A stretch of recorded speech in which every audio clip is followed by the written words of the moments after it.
fishing, it's in my soul. Welcome to the Salt Strong Podcast, disrupting fishing entertainment as you know it. Prepare to laugh. Prepare to get to know fishing legends in a whole new and unfiltered way. And on occasion, you might even learn a thing or two about fishing. Here's your host, Joe Simons. Like diamonds. Are you making this number one Christian mistake? Said other ways, are you making this mistake as a Christian? I just read one of the most fascinating, hard-hitting books ever in terms of religion, and it's called The Rise of the Nuns, Understanding and Reaching the Religiously Unaffiliated by James Emery White. And I want to thank my boy Drew for sending this over to me. And to clarify, the nuns is not nuns is like a Catholic nun. This is Nones, nun, as in like believing in nothing right now. Wow. It hit hard because I felt myself being guilty of a lot of things they talked about here. It hit hard because I've seen so many of these issues, these mistakes that we as Christians are making out there to the rest of society, people who used to look up to Christians, who used to trust Christians, who used to kind of hold Christians up to a higher level of everything, right? Of not just trust, but hey, that this person's good and they're loving and they're generous and kind.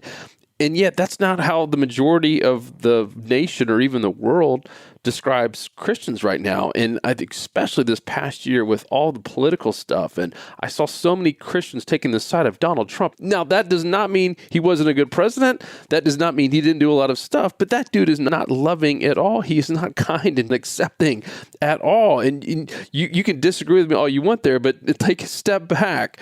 And I'm a very conservative person, and I vote conservatively, but take a step back and just think about that. I personally did a whole podcast on that I was voting, me, myself, and my family, and a lot of people that I'm close with were voting for the party and the policies and the platform, not the person, Donald Trump. And I saw so many people just like lighting up non-Christians who had a different opinion about the president and taking the side that Donald Trump is just this amazing Christian. Oh my gosh, no. And that was just part of it. The worst part was just the hate. I'm talking about like flat out the opposite of being a Christian, which is being loving and being filled with grace and being filled with kindness and acceptance. I saw the complete opposite. I mean, didn't you? Were you a part of it? And many times I felt myself kind of getting, in this slippery slope of judging people because they were voting differently than me. And I had to just take a step back. I was like, man, that's not what we're called to do as Christians. And so I'm going to read just a little bit from this book. I'm going to try to get this author on the podcast and really dig deep into this. I think I could do 3 different episodes on this, but just right off the beginning, they talk about all of the surveys they've done with these nuns. Nuns meaning that they're not necessarily atheist, because they're not. For the most part, they actually believe in a God. They just want nothing to do with church. They want nothing to do with Christianity. They want nothing to do with any kind of organized religion. And here's why. This is straight from their mouths, that most of these nuns think that Christians are hyper-political, interesting, and that's what I talked about earlier, out of touch, pushy in our beliefs, and arrogant. And the most dominant perceptions of all are that we are homophobic, hypocritical, and judgmental. Simply put, in the minds of many modern-day Christianity no longer seems Christian. I'm going to read that over again. This is what the nuns are saying about us as Christians. Hyper-political, out of touch, pushy in our beliefs, and arrogant. Guys, I mean, can't you understand why? I mean, just looking at, and this is not to say everyone's like this, but there's a big chunk of Christians who are acting like this and are a little bit arrogant and are pushy in the religions and aren't very loving and are certainly homophobic. And even the author talks about that. He's like, you know what? You can completely disagree with homophobia and same-sex marriage, But that doesn't mean you can't still love someone, right? And I'm not talking about telling you what you should do here, but I mean, that it seems like the opposite. I see so many Christians are just like bashing these people, and we're called to love everyone. That's what Jesus would want us to do. That's what, if he was here right now, that's exactly what he'd be doing here on this earth. What was also interesting, though, is that for the most part, these nuns, as they call them, they're open to God. They're open to having these conversations. But because we have, essentially pushed them so far, because we have basically just not been loving and have been the exact opposite with so many of them so many times, they've just kind of given up on it. A lot of them said they don't like church because it has too many issues. I'm going to read here. These are the numbers broken out of why the nuns are kind of against being Christians or being called Christians or being labeled as Christians. They said that Christians are anti-homosexual, 91%, judgmental, 87% of nuns said that, hypocritical, 85% said that, old-fashioned, 78% said that, too involved in politics, 75% said that, out of touch with reality, 72% said that, insensitive to others, 70% said that, boring, 68% said that, not accepting of other faiths, 64% said that, and confusing. 61% of the nuns described Christians as those words. Not very flattering. And as I read this and I put myself in their shoes, I can see it. I mean, I can see in general that even some churches that I've been to in the past feel that way. They're not very accepting. They're not very open. I know they like to think they are. I'm sure there's never a church out there who's going to say, yeah, we're not accepting or inviting.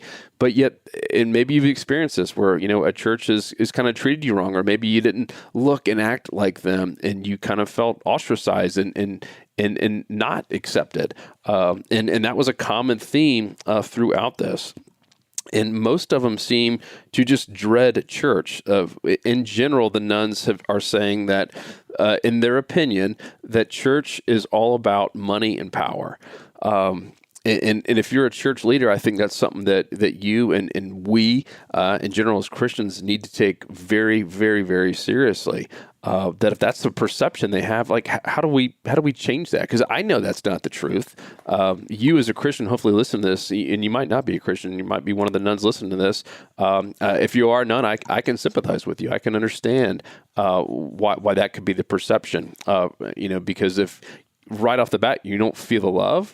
If you don't feel the acceptance, you're going to start, looking, hey, what is this all about? And all you hear is, hey, here's why you need to tithe and give me money as a church. And here's what we're doing with it. And here's how we're kind of judging other people. I could completely see that. So I think as Christians, and especially leaders of Christian organizations and churches, we need to really, really look at this closely and figure out how to fix this. But here's the big one, and this is really the number one mistake that I kicked this whole podcast off with, and it ties in with all of those words that we just discussed, and it's really just a lack of love and a lack of respect. Deep down, everyone just wants to be accepted. Everyone wants to feel accepted and respected, right? I mean, think about yourself in any kind of group or organization or your family. We just want to be loved, accepted, and respected. And I truly don't believe that Christians in general are acting that way towards non-Christians. Yes, to maybe other Christians in our church, and we're loving and we're praying over people in our congregations and we're praying over our own family members. But in general, I mean, there's just not this massive sense that all Christians are loving and respectful and accepting of others. And I'm wide open for someone to debate me on this, but this book proves it after survey of all of these people, which is the majority of Americans are now even saying they believe in God, actually. So that's not really the battle. It's not like it's just a bunch of atheists out there. The majority of Americans believe in God, but the majority of Americans aren't going to church, are not going to church. Let me repeat that. So they believe in a God. They want to believe in this stuff. They feel like there's something else out there. Many of them actually said they would love to go to church. That was accepting, and that was loving, and that respected their beliefs or their thoughts or their habits or whatever it might be, or their sins, right? God forbid that someone comes in who's actually broken. I mean, those are the people we're supposed to be serving, because it's us. We all are. We all have issues. I've thrown out a ton of mine over the past, a year now of this podcast. Guys, that's it. I mean, just the one simple thing is just to be loving, because that kind of encapsulates everything, right? I mean, that's really kind of the mark of Christianity is love, right? I mean, that was really the mark of Jesus was love.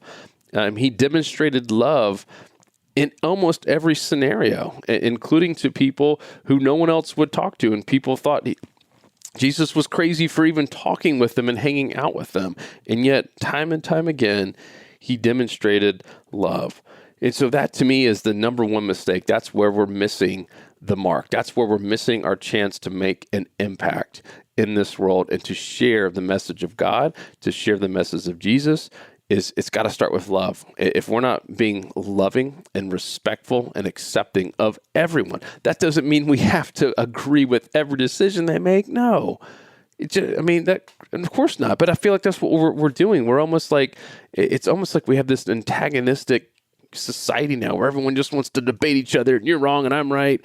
That's not what we're called to do. It never has been, and I don't believe it ever will. I really believe if we could just lead with love and respect and acceptance and inviting people in, this world would get a whole lot better, and it would just be filled with a whole lot more love instead of this animosity and this division that seems to be out there, not amongst the non-Christians, but the Christians as well. And we're a big piece of that. And people are looking up to us, and we're honestly letting them down. And that includes me as well, which is why this book hit hard.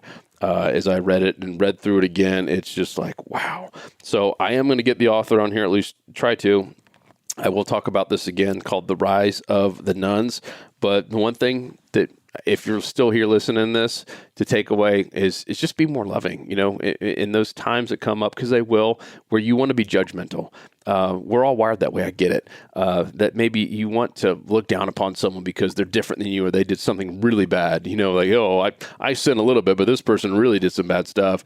Don't do it. Just love on them. Respect them, accept them, hug them, virtual hug them if you're, afraid of getting COVID. You know what I mean? That's it, guys. It's all about love. If we want to be more like Jesus, his mark, and really the mark of Christianity, the mark of a Christian is to be loving and to demonstrate love every chance we get. I hope you enjoyed this. I'd love any feedback on anything that I said that you maybe agree with or disagree with or want to dive deeper into. Let me know, joe@saltstrong.com, or please go to saltstrong.com/unchurched and find this episode right there and leave a comment. I read every single one of them, and I would love to hear from you, and would love to carry the conversation on further.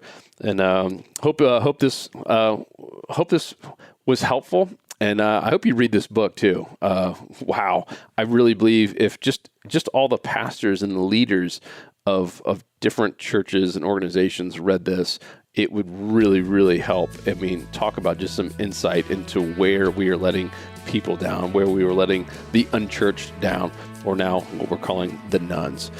Hi, I'm out of here. Until the next episode. Love you guys. 'Cause fishing, it's in my soul. It was passed down to me from the days of old. Find us on the water if there was a way. It's been said my papa, he wrote the book on catching big reds and 20-pound snook. I wish I knew all the things he knew today.